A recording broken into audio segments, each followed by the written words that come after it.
بسم اللہ الرحمن الرحیم۔ حضرت کثیر بن قیس رضی اللہ تعالیٰ عنہ فرماتے ہیں کہ ایک مرتبہ میں دمشق کی مسجد میں حضرت ابو دردہ رضی اللہ تعالیٰ عنہ کے پاس بیٹھا ہوا تھا کہ ایک شخص آیا اور اس نے کہا کہ میں مدینہ منورہ سے آیا ہوں ایک حدیث معلوم کرنے کے لیے۔ تو حضرت ابو دردہ رضی اللہ تعالیٰ عنہ حیران پریشان سے ہو گئے۔ انہوں نے کہا کہ کیا اور کوئی تجارت کے کام کے لیے نہیں آئے ہو، صرف ایک حدیث معلوم کرنے کے لیے آئے ہو؟ تو اس شخص نے کہا کہ ہاں میں صرف ایک حدیث معلوم کرنے کے لیے آیا ہوں۔ حضرت ابو دردہ رضی اللہ تعالیٰ عنہ پھر شعبے میں پوچھا، شک و شعبے میں پوچھا کہ اور کسی کام کے لیے، کسی اور غرض کے لیے نہیں آئے، صرف حدیث معلوم کرنے کے لیے آئے ہو؟ تو انہوں نے کہا کہ ہاں میں صرف ایک حدیث معلوم کرنے کی غرض سے یہاں پر آیا ہوں، مدینہ منورہ سے۔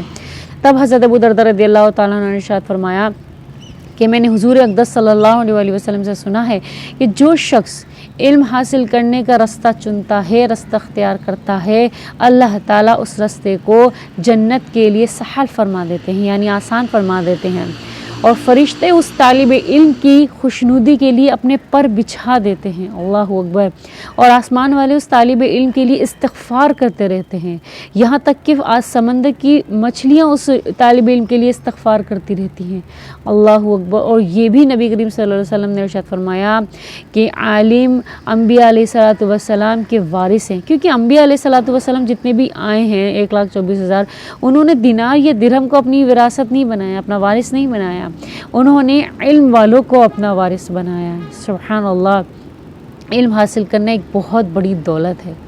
تو دیکھیے، میرا کہنا اور میرا پیغام انکل اور آنٹیوں کے لیے ہے، خاص طور پر جو شادی شدہ ابھی ہو چکی ہیں۔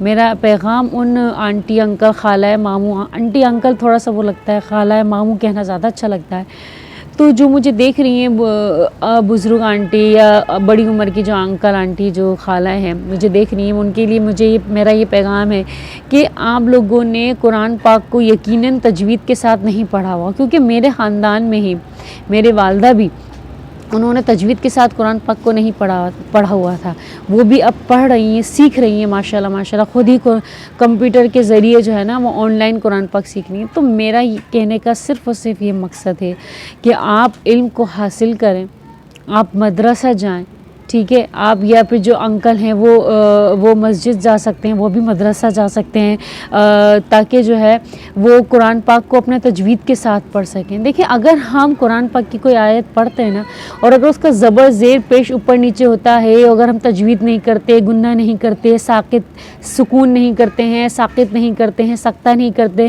تو یہ سب کے معنی بدل جاتے ہیں، وہ قرآن پاک کے جو ایکچول میں، جو ریئل میں جو صحیح معنی ہے وہ بدل جائیں گے۔ جو میرے رب، یہ ہمارا تمہارا بنایا ہوا کلام تو ہے نہیں، کلام اللہ، یہ تو اللہ تعالیٰ کا کلام ہے نا قرآن مجید، تو اگر اس میں ہم نے غلطی کی تو ساری رحمت، نعمت، برکت، سکینہ وہ سب زائل ہو جائیں گی، تو کوئی فائدہ نہیں پھر ہمارا قرآن پاک بنا تجوید کے ساتھ پڑھنے کا۔ تو تجوید کے ساتھ پڑھنے کے لیے علم حاصل کرنا ضروری ہے۔ کون سا علم؟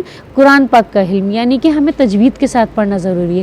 آپ تجوید کے ساتھ پہلے سپارہ شروع کریں، انشاءاللہ یہ مت سوچیے کہ میں پتہ نہیں کب تک کروں گی پورا قرآن پاک۔ اگر آپ نے سپارہ بھی تجوید کے ساتھ پڑھ لیا تو آپ خود ہی قرآن پاک کو تجوید کے ساتھ پڑھ لیں گی انشاءاللہ تعالیٰ، کیونکہ آپ نے قوانین یاد کر لی ہوں گے، تجوید آپ نے یاد کر لی ہوں گے، اس کے تھرو، اس کے ذریعے آپ جو ہے نا قرآن پاک کو تجوید کے ساتھ پڑھ سکیں گی۔ پھر آپ اپنی جو ہے نا نمازیں بھی اچھے سے پڑھ سکیں گی۔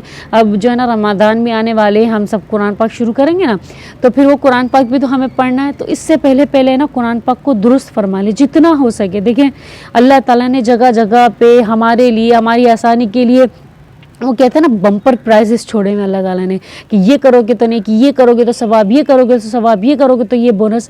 اگر ہم قرآن پاک کو یاد کرنے کے لیے اچھے سے تجوید سے پڑھنے کے لیے نیت کر لیتے نا، صرف نیت، تو نیت کا ہی ہم کو ثواب مل جاتا ہے، نیت کا ثواب الگ، اور پھر اس علم کو حاصل کرنے کے لیے ثواب۔ اور جب آپ مسجد یا آپ مدرسہ جائیں گے یا جائیں گی تو اللہ تعالیٰ آپ کے لیے جنت کے راستے کو آسان فرما دیں گے، فرشتے آپ کی خوشنودی کے لیے پر پھیلا دیں گے۔ کتنی بڑی عظیم بات ہے، کتنی بڑی خوشنودی کی بات ہے نا، کتنی اچھی بات ہے۔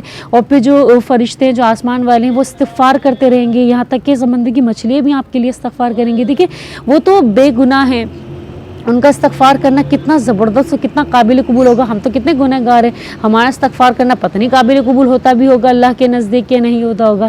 لیکن جب ہمارے لیے, جب ہم قرآن پاک کو یاد کرنے کے لیے جائیں گے, پڑھنے کے لیے جائیں گے تجوید کے ساتھ, تو ہمارے لیے استغفار کرنے کے لیے آسمان والے ہیں, سمندر کی مچھلیاں ہیں. اس سے بڑا اکرام اور کیا ہی مل سکتا ہے ہم گنہگار, ہم حقیر لوگوں کو, ہے نا. تو آپ یہ نیت کر لیں کہ نہیں, میں قرآن پاک کو آج سے تجوید سے یاد کرنا شروع کروں گی. چاہے تو آپ آن لائن کلاسز لے لیں, اور اگر یہ بھی آپ کے لیے مشکل ہو رہا ہے تو آپ جو ہے اساتذہ کو, کسی عالمہ کو, کسی حافظ کو آپ جو ہے نا گھر پہ بلا کے جو ہے سبق یاد کر سکتے ہیں. مرد حضرات کسی مرد عالم کو یا حافظ کو بلا لیں یا قاری کو بلا لیں جنہوں نے تجوید کے ساتھ قرآن پڑھا ہوا ہے, اور خواتین جو ہے نا عورتوں کو بلا لیں.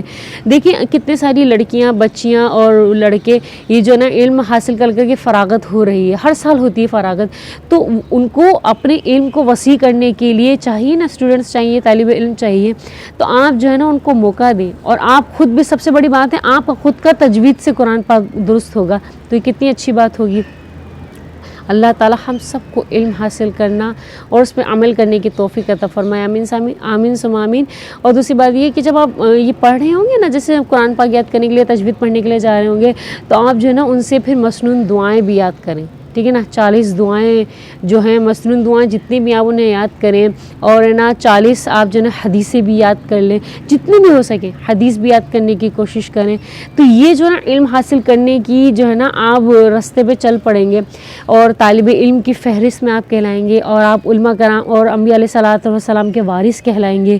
کتنی بڑی خوشخبری ہم لوگوں کے لیے. تو اللہ تعالیٰ آپ لوگوں کے لیے راستے ہموار کرے, راستے آسان کرے, اور قرآن پاک آپ لوگوں کا درست کرے. آمین ثم آمین. قرآن پاک تو درست ہے ماشاءاللہ سے, لیکن ہم لوگوں نے جو ہے نا اس کو تجوید کو صحیح نہ پڑھ کے, ہم لوگوں نے اس کو جو ہے نا اس کے معنی کو تبدیل کر دیا. زبر زیر پیش اوپر نیچے ہوگا تو معنی تبدیل ہو جائیں گے, معنی تبدیل ہو جائیں گے تو پھر وہ میرے رب کا کلام اللہ تھوڑی نہ کہلائے گا. کلام تو وہی ہے جو میرے رب نے حکم فرما دیا ہے.